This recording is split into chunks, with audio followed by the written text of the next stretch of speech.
Hey friends, Rick from BCW Supplies inviting you to join me as I travel across the United States visiting with local hobby stores and having a conversation with them. From gaming stores to comic shops to sports collectibles and more. We will take a look at the origins up to the present day events of the store, and if we're lucky, maybe a glimpse into the future as BCW shines the spotlight on their store and their stories. So please join me as we hit the road for the BCW Spotlight.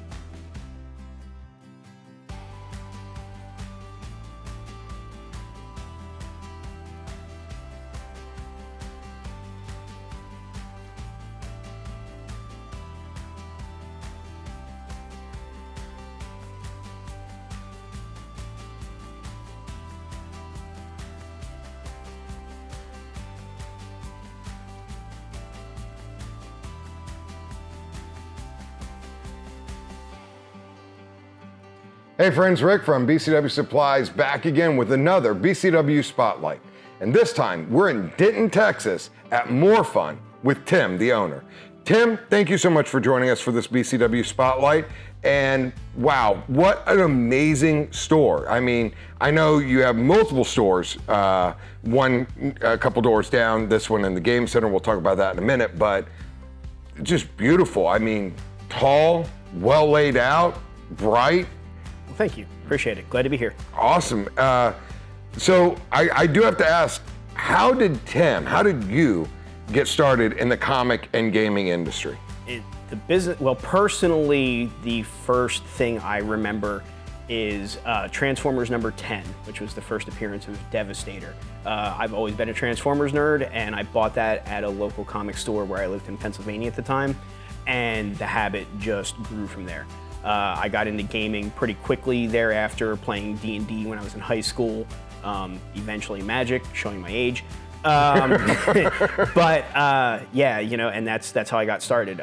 When I was in high school, I was also really into sports cards and baseball cards. And this is back in 91, 92, 93. And my mom actually had an inheritance, and when I was in high school, as a junior in high school, she decided that she wanted to open up a store with me running it called Tim's Cards and Comics in Lancaster, Pennsylvania. And I did that my junior and senior years of high school. Okay. And that put the bug in me to do retail. And I never got out of the business or out of the hobbies, even after I closed those stores. But several years later, eventually, I was like, yeah, I want to do the retail thing for myself again, because I wasn't very good at it the first time around because I was only 17. But I spent a lot of time working and researching and learned more to reopen stores again later. Okay, so your first store, you're a junior in high school, so yes. Like I'm a real underachiever compared to what you've done. So, all right, cool. You're 16, 17 years old. You open up your first store, and again, it's sports card focused, or was cards it and comics? Cards and comics. Yes. Okay. And so this is in Lancaster. Now, we're not changing places with you, viewer. Bear with us. Yeah. We are in Denton, Texas. So, correct. Was there a More Fun outside of Texas before, or was More Fun what you opened here in Texas? More Fun is what I opened here in Texas. Okay. In the store in Pennsylvania was called Tim's Cards and Comics. Okay. And that closed in early 1994. January 94 was when that closed up, and then eventually I moved down here to Texas and opened up More Fun in 2003 down here. Okay, now the location we're at right now, downtown, the square, if you will, of Denton, Texas, was this the first location for More Fun, or was there a previous location? Actually, the irony is I moved all the way to Texas to open up my first More Fun store in Lancaster, Texas, which is a town south of Dallas. It is 60 miles due south on I-35 from here. Okay. And we opened that in the summer of 2003. My business partner, Keith Colvin of Keith's Comics, we got together, opened that up. And then a few months later, we had a call from someone who had a store up here called Treasure Isles that was looking to sell. And we came up here, talked to them, worked out a deal, and bought Treasure Isles up here in Denton. And I ran those two places concurrently for about 10 years. Oh, wow. So, and then now it's just the More Fun Comics and Games here. Yes. At this location. A few doors down, you have More Fun Toys, which is really geared towards, well, right now, squishies or squishables and puzzles and a bunch of just different toys and vintage toys. So you have current and you also have vintage toys at that location. And then you have the game center that's further north, which is a play space that focuses more on the collectible card games and card game supplies, correct? Right, yeah. Several years ago, we had lots of people asking about Magic tournaments, and the space that we're in right now on the square is a very high demand space, and rent is very expensive, and it's simply tables can't support that kind of rent. So I went looking for a space just off the square where people would be able to get together and play Magic, but still be within walking distance of the primary store. So all three stores function together within 2 blocks of each other. That's awesome. And I've actually played in an event at your game center the last time I was down here. I went to one of the events at pre the year that shall not be mentioned. Which was nice because, I mean, there was still retail space there, but it's clearly a game space. Right. And then you have here, which is really a retail space. You can buy the games here, but there's, like you said, there's not a play space here. And a lot of stores, they try to sacrifice one for another, and you were like, no, we'll just have 2 different locations to cover this. And one thing I recognized early on before I opened the game center, and I mean, I know this doesn't always come across super positive, but I recognize this as a necessary fact. Gamers and non-gamers don't necessarily like overlapping.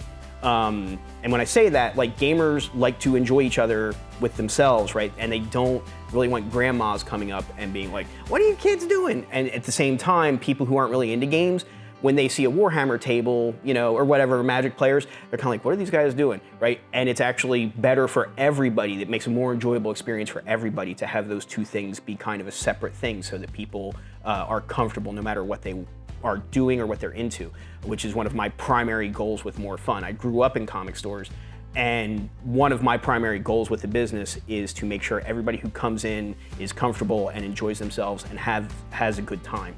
And that's item number 1 at all times. And separating gaming space from retail space made that really click for my stores. That's awesome. And I mean, again, where we're at right now, this downtown location, you know, obviously the store, you're working with a certain confinement of the building structure. So, I mean, you're very tall, the shelving here is very high, you have a wonderful selection of comics, of games, product from miniatures, board games, role-playing games, you know, you name it. Plus you still have some toys over here that are more collectible in the lines of the comic genre, Transformers, He-Man, Todd McFarlane stuff. Over here as well, which is just, hey, shop in the retail space, you're attracting foot traffic, you're attracting people coming in for different things and splitting the toys between, this is the stuff that goes along with the comics and the games that we sell at the store versus the squishables and the puzzles and the Rubik's Cubes that you have at the More Fun Toys.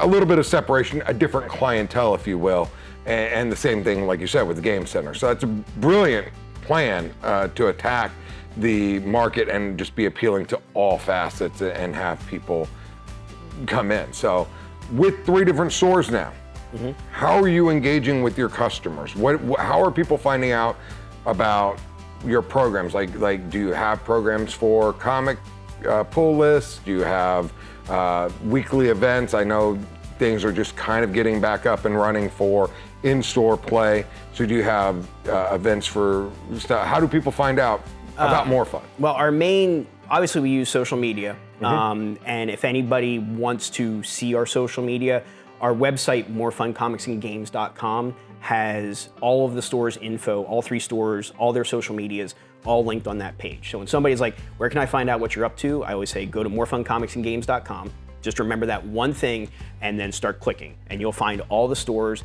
Like the Game Center, one thing that store does is Magic singles. and we have our entire Magic single inventory online through that website, so people can order at home and then come in and pick up if they want. Events and whatnot we put on Facebook, Twitter, Instagram, all that, but all that is linked at morefuncomicsandgames.com, and we announce special events there. One of the great things about Denton and downtown Denton is there is a network of local business owners, the bars, the restaurants, and we all try and come up with events together. It was 5 or 6 years ago when we finally got trick-or-treating here on the square done at Halloween each year, and I hand out comics every year. And while a whole bunch of other businesses are handing out candy, we're like, yeah, we're gonna trick it up and do comics instead, and we hand out thousands of comics because the square gets packed with people. But also we work with local businesses. There's multiple bars around here.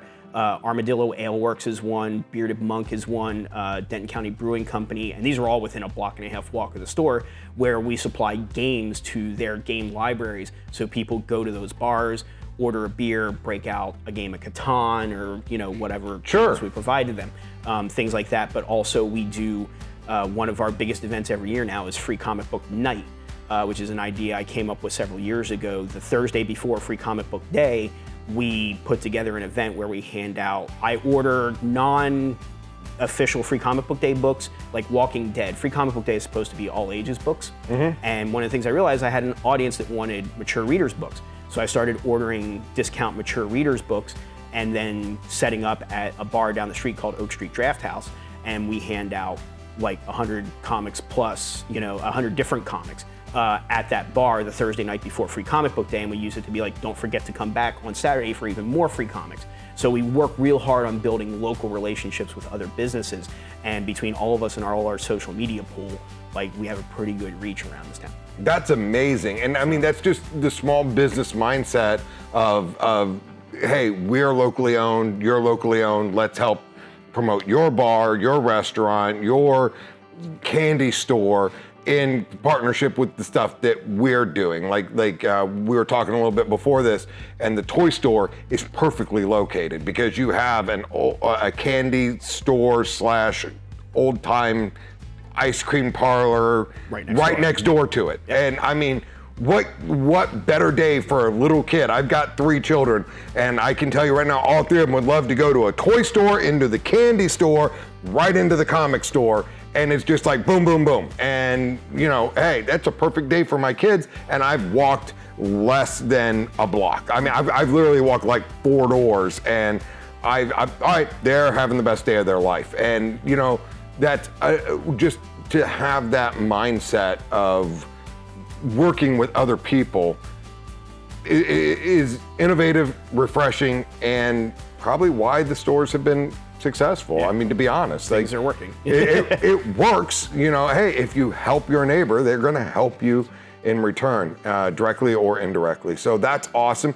Now, is More Fun Game Center up and running for events coming out of the restrictions, or yeah, have you? Currently it is. You mentioned north, and actually, since you were last here, we moved to a different spot. Many years ago, 6-7 years ago, when I opened the game center, it was a small 1,000 square foot spot that was a little to the east, I think it is. Yeah, east. But history, right? We outgrew that space, but then when we moved up north a couple blocks, the pandemic hit. I had about 4 months left on the lease, and my landlord was like, hey, I've got somebody who wants your space, and I know you're stuck. If you want out, we can work something out. And I'm like, great. So the original 1,000 square foot space, I never let go of. I was using it as storage.